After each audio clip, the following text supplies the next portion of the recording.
So if you have made it this far, you are actually at the second episode, that is episode number 2 of this training entitled Holistic Boldness and Confidence Meets the Employment Training. So let's go ahead. The next thing that we have to be looking at under our module is lead and be in control. Lead and be in control. So you're not just leading, but you must lead and be in control. It is possible to lead and not be in control. It is possible. Okay? And it is possible to be in control when you are not leading. Yeah, so many people have said they are leaders of groups, leaders of countries, leaders of communities, leaders of villages, leaders of so many groups of people. But now, are you a leader of your life? Because this part is not about leading people, it is leading your life. Because if you cannot lead your life, how then can you lead people? You must be able to lead your life. Even if you're not leading people, lead your life. So take note of this. Even if you are not leading people, lead your life.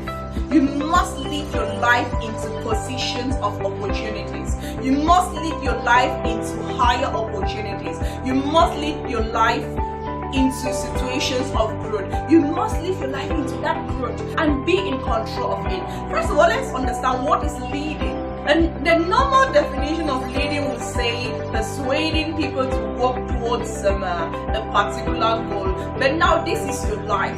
So do you persuade yourself? Yes, you can persuade yourself to do certain things.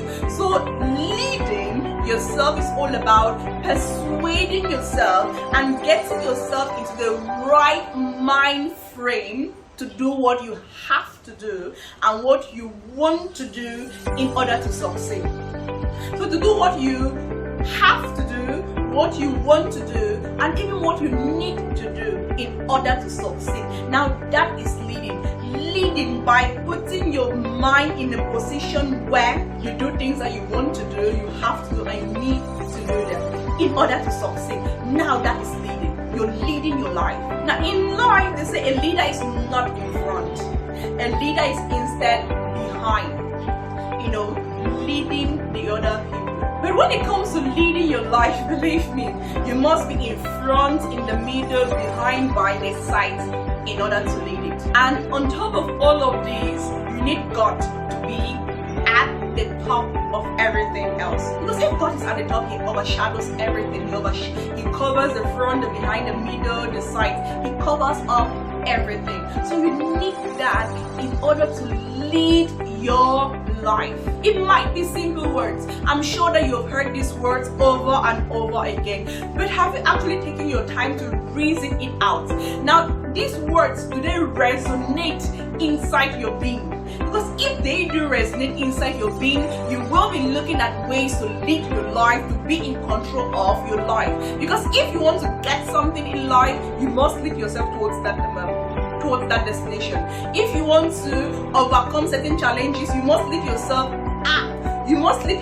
on that difficult path to overcome those challenges. So what then is control? Control is that ability, that power to direct your attitude, your behavior, and events in your life. That is you having control. If you have the power to direct, to coordinate, to edify your behavior, your attitude and events in your life, that means you have control of it. Now, there are certain events in our lives that we didn't ask for it. We don't want it. We don't need it, but then we have to live in it or live through it.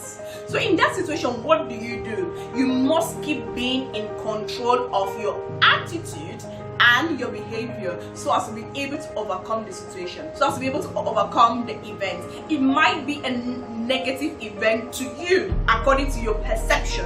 It might be a negative event.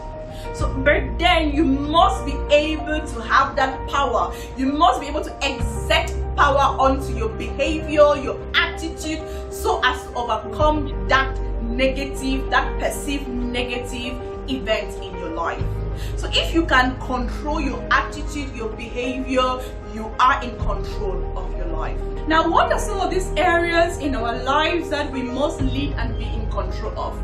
And these areas, if we succeed to lead and be in control of, we are going to be able to live a happy life. Now, these areas are emotions. Our emotions control us a lot.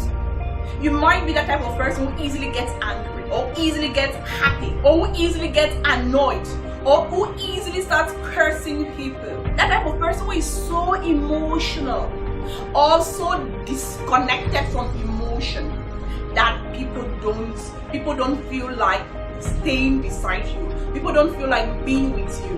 The next one is psychology. You must lead and control your psychology, because your psychology controls your emotion.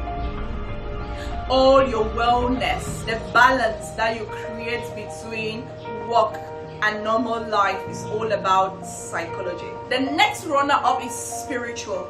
Be in control of your spiritual well-being, because as human beings we were created with that inner longingness to worship a superior being. And most importantly, as many of us who put it, finance. Be in control of your finance, because you need money whether you like it or not.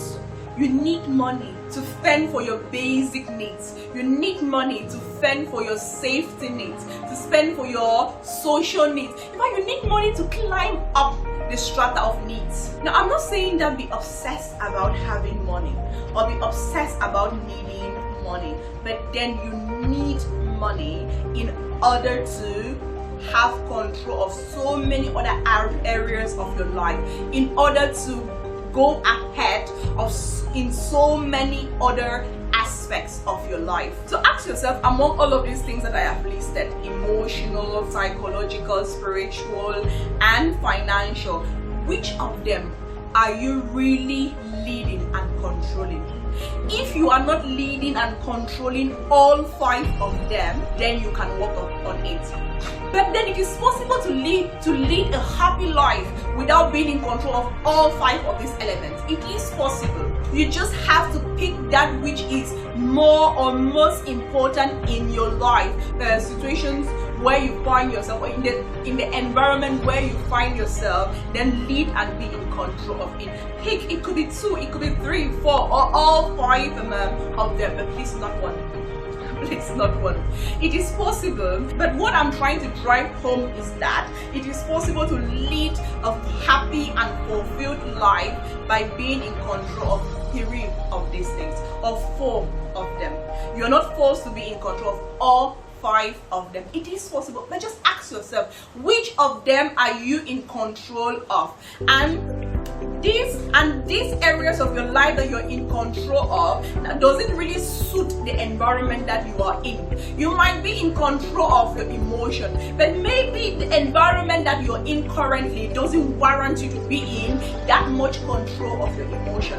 Probably it wants you to be in control of something else, probably your physical well-being, or your spiritual well-being, or your financial well-being. So ask yourself, because you must match these elements with the environment in which you are in. Match them together. Some environments require you to be in control of all of these.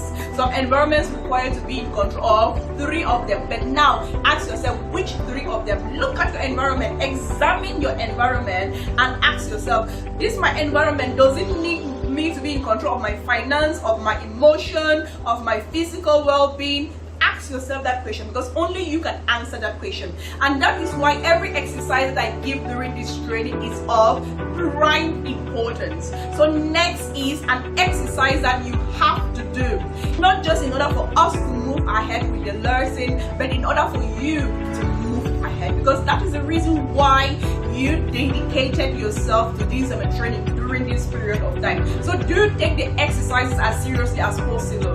Now, I might have been talking and you might have gotten something very important from all what I have said, but what will make the difference, what will make you to go to the other side of this journey, is by doing the exercises. And please do not try to undervalue what you're doing.